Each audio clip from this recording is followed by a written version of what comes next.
Hey everybody, Hack 3 is all about formative assessment.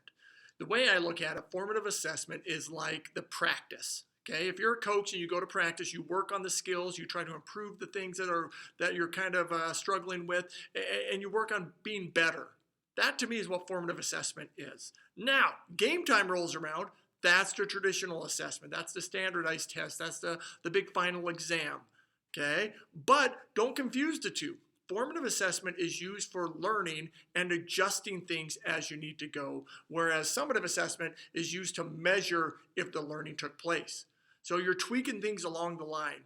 And for a lot of years, formative assessment was kind of clumped together with summative assessment. And now, I really want you to think of them as two separate things, because formative assessment can be the vibe you're putting out. Formative assessment can be the mood your students are walking in with. And you want to collect that data and figure out, okay, what's working and what isn't. And you want, all this formative assessment stuff is starting to get a little bigger seat at the table. And people are starting to pay attention to it more, like, hey, if the vibe's good in class, I'm noticing scores going up. And if we talk about, this idea in multiple ways, and I'm constantly being checked on it, I get a better understanding of it. So our view of formative assessment is starting to change. Keep working on it. Don't think of it as, I have to give another test. To me, formative assessments are things that should not be graded.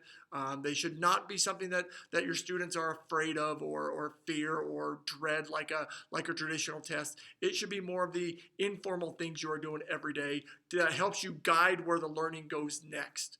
And if you have to reteach something or re-explain something, that's when you do it, is during that formative assessment phase. So that is formative assessment. That is a very new approach, a very modern approach, in that it's helping kids figure it out along the way rather than trying to help them figure it out after you've already assessed them on it. It's more of a in-game scenario than let's review the film after. So there is formative assessment, everybody. Thank you very much.